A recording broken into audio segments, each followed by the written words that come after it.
नमस्कार, आप लाइव जुड़ चुके हैं NES डिजिटल टीवी के साथ और मैं नरेश चौधरी आपका हार्दिक स्वागत करता हूं। 18 दिन से लगातार पिछले सिलेक्टेड FAA के एस्पिरेंट्स जो हैं वो स्ट्राइक पे बैठे हैं, चाहे वो जम्मू डिवीजन की बात हो चाहे फिर कश्मीर डिवीजन की बात हो।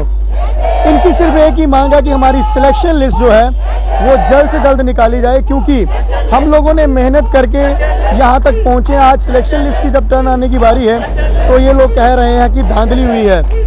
और दूसरी तरफ कल एडवोकेट अभिनव शर्मा, भारतीय जनता पार्टी प्रदेश प्रवक्ता, इतनी बात कहते हैं कि जो भी होना चाहिए बिल्कुल सही होना चाहिए। अगर FAA में भी लगता है कि अगर कहीं ऊंचे लेवल पे धांधली हुई है तो अलग बात है, पर अगर छोटे लेवल पे अगर बिल्कुल माइनर से कोई ऐसी कोई बात हुई है, अगर कोई पेपर लीक हुआ है, कुछ भी है, तो उसको फिल्टर आउट करना चाहिए और जो मेरिटोरियस बच्चे हैं उनकी सिलेक्शन लिस्ट जो है वो निकालनी चाहिए। कल अभिनव शर्मा ने फाइनल इमरजेंसी के लिए वहां पर प्रेस कॉन्फ्रेंस की और उसमें हमने FAA एस्पिरेंट्स का सवाल पूछा तो उनका यही कहना था कि अगर कुछ ऐसा है, अगर छोटे लेवल पे लग रहा है कि धांधली हुई है, अगर ऐसी कोई बात है तो स्क्रैप कोई वो नहीं है कि यहाँ पर स्क्रैप ही सोल्यूशन है, उसको फिल्टर आउट कर दिया जा सकता है। पर अगर कहीं ऊंचे लेवल पे धांधली हुई है तो अलग बात है। हमारे साथ यहाँ पर कुछ कैंडिडेट्स हम इनसे बात करेंगे। सिर्फ पिछले 18 दिन से आप लगातार बैठे हैं, मैं एक चीज़ पूछना चाहता हूँ कि क्या कभी किसी ने कोई पूछने की कोशिश की आपसे आने की कि आप लोग जो बैठे हैं वो कौन बच्चे हैं, ऐसा क्या है, लग रहा है कि उनके पास कौन से ऐसी कोई बातें हैं कि हाँ भाई लग रहा है कि लिस्ट को स्क्रैप कर दिया जाएगा, यहाँ पे धांधली हुई है ऊंचे लेवल पे, ऐसा कोई प्रूफ है उन लोगों के पास जो बातें करते हैं इस चीज के लिए? सर, अगर उनके पास प्रूफ होता तो अभी तक वो शो कर दिया होता। जैसे कि JKPSI में उनके पास प्रूफ था, आपने खुद भी कवर किया होगा JKPSI में कि उनको प्रूफ मिला था, पेपर यहाँ पे लीक हुआ था, ये लाइब्रेरी इन्वॉल्व थी, ये पर्सन्स इन्वॉल्व थे। यहाँ पे ऐसा कुछ भी नहीं है, यहाँ पे कोई भी बात बाहर नहीं आई। आपने खुद भी मीडिया पर्सन हो, आपने काफी देर से मीडिया में हो, आप खुद भी ये चीज देख रहे हो कि इसमें कोई भी बात बाहर नहीं आई है। हाँ, सिर्फ एक मीडिया ने कवर ने कर दिया था कि इसमें कुछ इरेगुलरिटीज है, बट किस टाइप की इरेगुलरिटीज, मुझे ये बताया ना, किस टाइप की इरेगुलरिटीज? कुछ हो सकता है कि अगर किसी एक सेंटर में वीडियोग्राफी में ना हुई हो, किसी इन्विजिलेटर के साइन ना हुए हो, उसको भी रेगुलेटरीज मान सकते हैं। हाँ, कुछ ये जो इन्होंने जो नैरेटिव बना के रखा हुआ है कि इसके जो 12th में मार्क्स कम है, ग्रेजुएशन में मार्क्स कम है, यहाँ कैसे याद आ गए, उसको भी ये रेगुलेटरीज में कंसीडर कर सकते हैं। बट हमें सामने तो लाना चाहिए ना किस टाइप की रेगुलेटरीज हैं।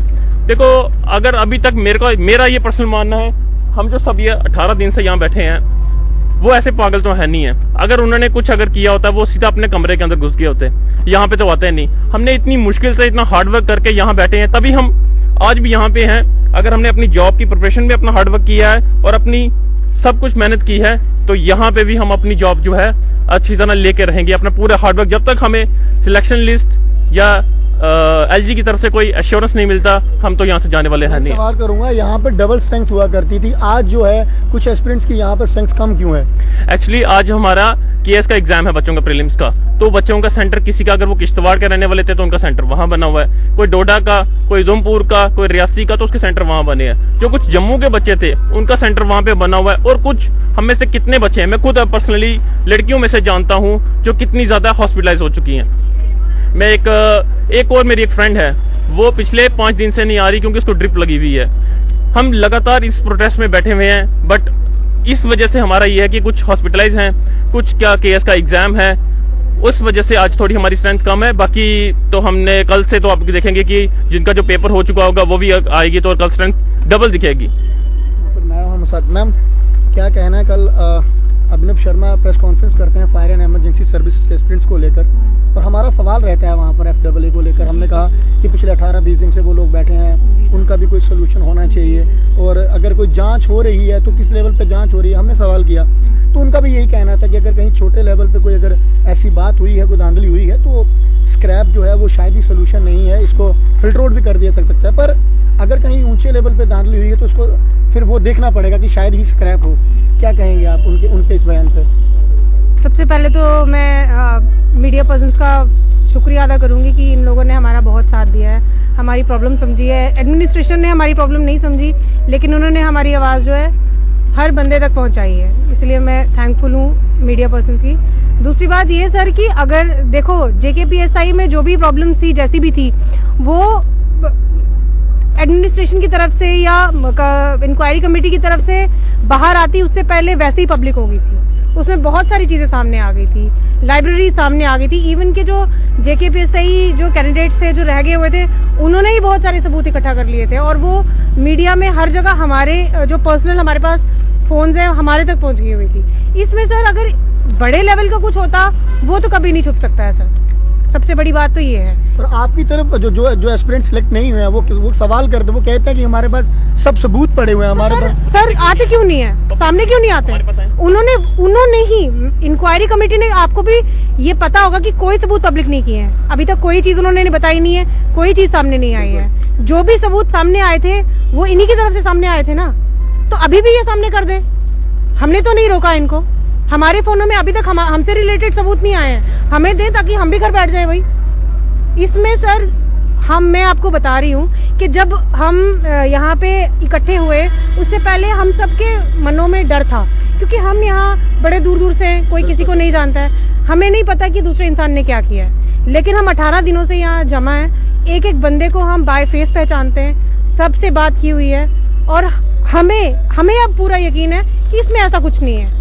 अगर थोड़ा बहुत कुछ उनको लग रहा है तो आपको लग रहा है कि थोड़ा बहुत है, कुछ ऐसा लगता है आपको? नहीं सर, मैं आपको वही बताने की कोशिश कर रही हूँ कि अगर कुछ जैसे वीडियोग्राफी जैसे इन्होंने अभी आपको बताया कि अगर वो है तो sir that is the problem of the JKSB organisation या पेपर कंडक्टिंग एजेंसीज। हमारी उसमें क्या फॉल्ट है ना? अगर इन्विजिलेटर के साइन नहीं है तो वो उनके पार्ट में फॉल्ट है, हमारे पार्ट में कोई फॉल्ट नहीं है। उसकी पनिशमेंट हमें तो उस चीज में पनिश नहीं करना चाहिए सर।